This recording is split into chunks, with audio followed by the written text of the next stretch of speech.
How many times have you guys asked a question online just to get several different responses? Like, what CPU should I use? 7800, Or how much RAM do I need? You don't need RAM in 285. Will you guys stop? No!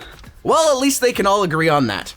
But it does make me wonder, do we, the writers of Linus Tech Tips, all give different answers to arguably objective questions? And if we don't, can we give a convincing reason as to why we think the way we do? Each one of us is going to read off a prompt, give our answer, and see what arguments come out of it. Ray tracing is path tracing. Yeah. Okay? So when they just lied the whole time. They lied the whole time. It's like how no, it's not okay. Do you know, and to make it even more interesting, some of these questions Linus has already answered, whether it was on WAN Show or in another video. We may not know in the moment when we're debating, but you guys will see this little pop-up.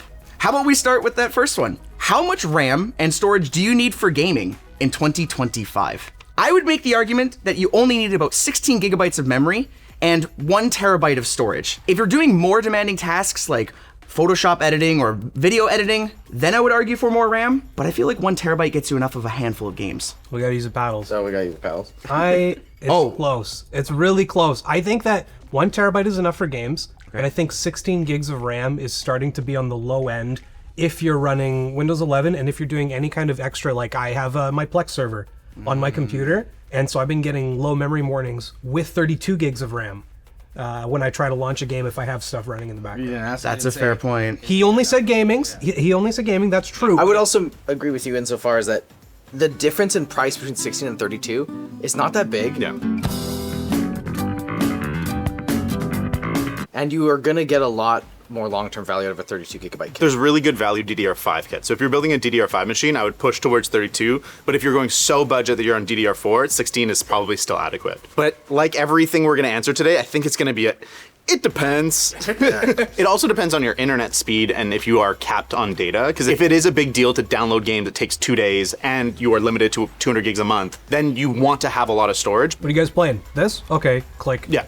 See you in 10 minutes. No. Just like you should click the link down below to our sponsor, Corsair. Their Xeneon Edge is a 14.5-inch display meant to add style and versatility to your build. It has a resolution of 2560 by 720 and a 60 Hz refresh rate. It looks great inside and outside of your case. So add another display to your setup with the Corsair Xeneon Edge at the link down below. Who wants to take the next one? Oh, David. What is better for most people, a pre-built or a custom-built PC? I don't want to answer this. Most people is too hard of a term to kind of lock down. For most people, if we're including literally everyone on this planet, pre-built. I think that it is a better choice for most people. I have been shocked with how difficult it is to optimize your PC in 2025. Getting resizable bar working for normal people is enough of an obstacle that you will not get the most out of your GPU. And if it's pre-built and they're optimizing it for you, then you are actually getting your money's worth. That's assuming those settings are done out of the box, which we've seen from our Secret Shopper series that sometimes they don't take the time to configure the BIOS, maybe missing XMP or some other settings, right? I think it's still good to do a once-over, maybe watching a video that can help you get the most out of your PC, even if you do buy a pre-built. But I would agree for most people, a pre-built's probably the way to go. I've had multiple friends reach out for help, and I've given them like full tutorials on here's what you need to do, here's your parts list, here's how it'll go, I'll walk you through building it, and then a week later they just like, I bought this pre-built, and they send me a link, and I'm like, that's cool, man, I'm happy for you, you've got a computer or whatever. It can be a daunting task, right? They get afraid. It's the same thing as like, should you change your own oil? Probably. It's not that hard. So you save a lot of money. You can dump it down the drain. But 90% of people just go to the quick lube and then say no to anything that they offer you and get your oil changed. I hope so. Let's go, Adam. What is the biggest waste of money when building a PC? This is a hard to yes or no because... I mean, we're gonna agree. Wait for Adam. Well, yeah, we've got to wait for him. Answer. There's so many ways to waste your money. Custom cables. Ooh, Custom cables. that's pretty good. I would broaden cables into aesthetics. I think that aesthetics is the thing that people spend the most money on, and most people have their computers tucked beneath their desk. That's a fair. I would agree with that one. As much as I fully agree with you, I am also the person who will absolutely go and spend an extra $200 on RGB backplate, custom cables that match my bill, extra RGB light strips. I'm in the school, I'm in like the Milford Man type computer, okay? A computer should be neither seen nor heard. Like children. I agree with that, and No, let's finish this. I have another one. Okay, you know what? No, if you guys are gonna talk over each other, use the screwdriver. It's the talking Go screwdriver. first, Sean. No, I want to hear David's point. What I think people waste the most money on in PC building is impatience. They don't wait for the right deal. And it's like, unless you have a broken computer and you need that computer next week to do work, just wait for the sales, man. Like, and buy it piecemeal, don't buy it all at once. Wait for there to be a motherboard and like RAM combo. Wait for there to be a CPU and storage combo. And you can save literally $1,000 on a $2,000 computer. Like, you can save so much money if you just wait a little bit. Yeah. Should I use an air cooler or an AIO? Oh, Now, You're up first. this is really tough because I think that most people can use an AIO just fine, and they've gotten a lot more reliable And cheap. and cheaper, but I don't think you can beat the reliability that is fan plus hunk of metal, so I'm going to vote for air cooler. I 100% agree with you. For most people. Yes. Especially with Thermalright being king recently. Their prices on their air coolers have come down so much. they also sell like a $50 AIO. That's what I have. I have two of them. That's the thing. But the fact you can also get a similar performing $20 dual, like tower cooler. And I'm confident that my air cooler will work in 15 years, whereas my AIO, there's no way it's making it past. No. The water will evaporate at some point, slowly over time, or the pump might fail. Going back to the long-term use of it, companies like Noctua basically promise any sort of mounting as new sockets come out, right? You can email them and be like, hey, I still have this cooler with proof of purchase. Can I get the newest mount? And they'll send Don't it. have proof of purchase. It costs $7. I think we're all pretty much on the same page, though, Yeah, about an air cooler. Get an air cooler. Yeah. If you're worried at all. Should I buy a good headset or surround speakers? Depends. I feel like this one might be a Linus one. He's talked so much on WAN about how he misses like his 5.1 surround setup that he used to have. I still think, because I live with my wife, I would get a headset. There's no way I could justify a surround Are we sound talking experience. exact same dollar amount? What is our dollar amount? What is your living situation? There is so many factors that could decide what is better for your situation. If I have to make a blanket statement for everyone, I think a headset is more universally useful, but I don't want to make that statement. I refuse. I'm surprised that this is even like the comparison. I thought you were gonna say good headset plus, or get a separate mic and headphones. I thought he was going That's a for, great too. question, too. That's a bigger question to me because I think should you buy surround speakers for your computer? No.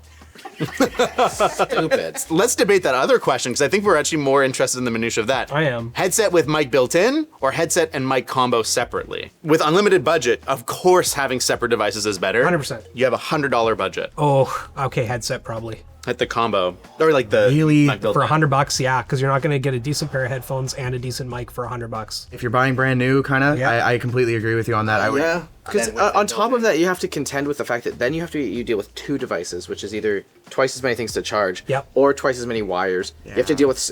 Usually, there's less convenient sound management. Like you have to manage your mic. Oftentimes, if it's a USB mic, it's also an output. There's just so much to deal with. If it's on your desk, and especially if it's cheap, it'll pick up all of your desk noise every single time you bump it. Whereas a headset mic might be lower quality overall in terms of your speech intelligibility.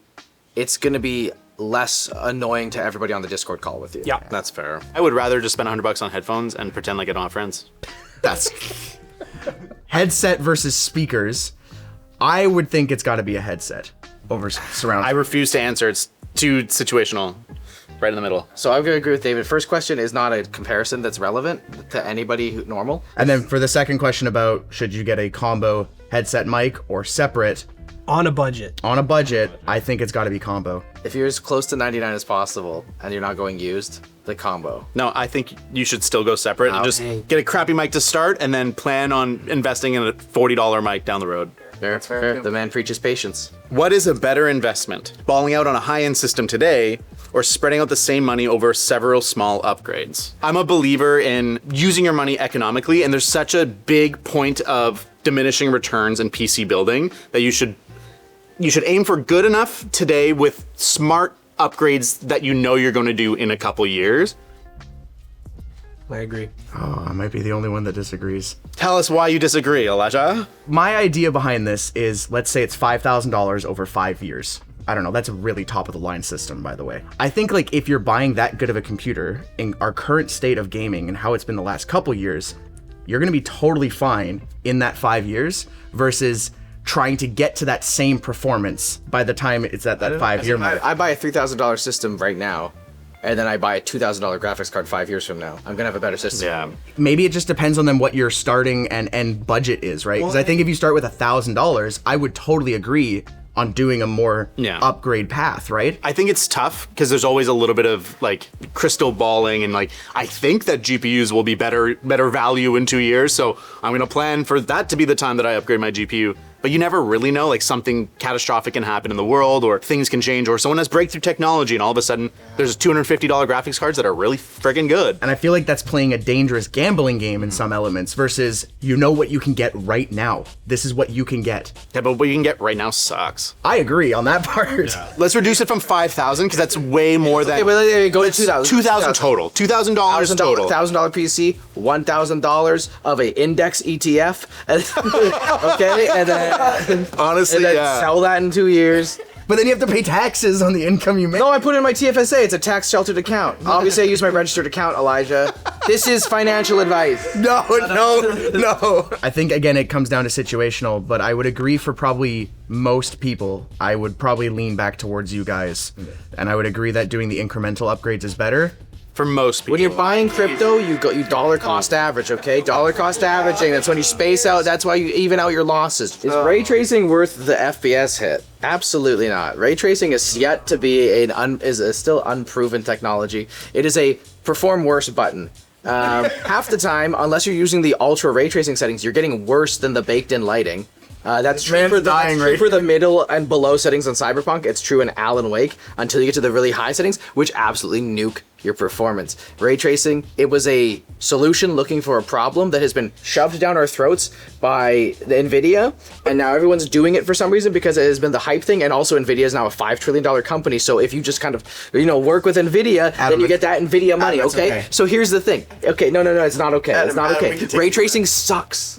Ray tracing's bad. They said, what if we just tried to make the most infinitely difficult thing to compute, and what if we made us do it now instead of rendering out like everyone else? Like, they just chose an impossible task and then said, let's yeet hardware at it, and they failed for 10 years straight. I agree with the prompt, and I disagree with you guys. I think that it's on a per-game basis. Metro Exodus, for example, especially with their version that was done without raster and was entirely ray traced, it looks incredible. Depending on what FPS you're starting from, if we're going from 100 and I'm going down to 80 to enable ray traced lighting, I'll probably do that. Maybe I just have so much pent up hatred because also ray tracing, when they called it ray tracing, they're like, well, it's not actually path tracing. Path tracing is a different thing. I was like, well, it wasn't ray tracing in the first place because ray tracing is path tracing. Yeah. Okay, when they just lied the whole time. They lied the whole time. It's like how it's not okay. Adam, do you know what? How big is the transistor in your CPU? It's not on a 5 nanometer process. That's all bullshit. I think most of us say that it is not worth the FPS. Not worth it. Except for Plouffe, he thinks it's worth it. Depending on the game. Oh, this one's definitely a Linus one, and it's definitely more of an opinion piece. Oh boy. Is Ad Block Piracy. Okay, the problem with the premise in this discussion. Well, I asked the question. I'm supposed to go. You're right. Thank you, Talking Screwdriver. LTCstore.com. I'm hearing everyone getting ready to type on their keyboards at home right now. At its core, yes, Ad Block is piracy. I agree. Do I do it and I'm a pirate? Yes. Oh yeah, I'm not saying I don't, but it's 100% piracy. I think it is, yeah. You want to say something? I'll let you go. The problem is, how do we define piracy? And we could sit here and debate the minutia of what that means, and we could define it to have it be that Ad Block is piracy one way, or we could define it that it's not. And I think that the real problem people had is that they thought Linus was attacking the morality, and I don't think that's what he was doing. I agree. And with I think that piracy is totally fine, and there's nothing wrong if you want to pirate. I pirate a ton, we all do. For legal reasons, no one here does. Yeah, brother. So I disagreed. Mainly because it makes the discussion more interesting. I think the whole thing, Ad Block is piracy, is a packaging issue. However, my thought is that you're not enriching the artists who are providing you with free art. You are enriching the platform, right? The thing that you are stealing is not this is where people get mad about it, because when you think about it, the thing that you're stealing is the data, because that's what costs money for the platform. You're not stealing the art because it's already being streamed and available. Yeah, but that's such a narrow argument, because the platform is what provides the data in terms of like what we measure our success on. I mean, if we saw recently with, Linus talked about this on the WAN, with how many people use ad blocker, we saw our views take a dip because people are using it so much, right? When ad blocker actually made a change recently that was affecting how views were counted on YouTube. And if you were to extrapolate that into what our normal ratio is and try to extrapolate revenue, not even just for us, but other creators that are out there on the platform, it's not just stealing from YouTube because you big bad YouTube company. You are actually harming creators. But I think in terms of this argument, we're gonna break it back down to its core. Yeah. It is piracy using ad blocker. I still think it is piracy. I think it's not piracy, it's a packaging error. I think it harms creators. I think it harms the platform. But I also think that they've dug their own hole. It's the same thing you're saying. Yeah. It's a service issue. We need David's vote. David convinced me to pay for YouTube Premium. He did. It's the one thing that's worth paying for. Is ad block piracy? It's piracy, but it's totally fine to do it. There is nothing wrong with doing it. I actually recommend it. I recommend for safety it too. on the internet. Yes. Yep. We are supporting you for doing it. What is the best time to upgrade your computer? There's no best time. When you have the money or when you need to. Yeah. If we want something that's more practical, like when in during the year, Oh, yeah. you should buy hard. Back to school sales, Cyber Monday, and then usually, assuming everything's in stock, when the next gen launches, buying old gen stuff drops pretty quickly. Huge. So like mid-spring, late summer is always kind of a good time. I agree with all that. I think overall it's safe to say that we all agreed on some things, gave different answers for others, and I think that's why it's super important whenever you're looking or have a question, you should do research. Find multiple videos by different creators, use Reddit to search for different reviews, and you should use the link down below to check out our sponsor. Rocket Money. Those constant dings to your bank account from unwanted subscriptions, they could use a little noise cancellation. And trying to cancel your subscriptions yourself? What is with all the hoops you gotta jump through, the pointless surveys? It's way too much hassle. Well, thanks to Rocket Money, you can silence those surprise charges with just a few clicks. They will automatically cancel the subscriptions you don't want with no interrogation required. I don't want to tell you why I'm unsubscribing! They even go one step further by negotiating better rates on things that you do want to keep, like your internet or your cellular bill. Just safely and securely upload a photo of the bill, and Rocket Money can handle the rest. Once you start saving those extra dollars, their budgeting tools help you put that money towards something that actually matters, like a new pair of headphones, to cancel real noise. So don't wait. Go to rocketmoney.com/LTT or click the link in the description to get started for free. Or you can unlock even more features with Premium. If you guys enjoyed this video, go check out the recent video where Linus answered some questions online. He kind of went undercover to answer some questions just like us. And make sure to check out Flowplane, where we discuss Okay, wait, stop.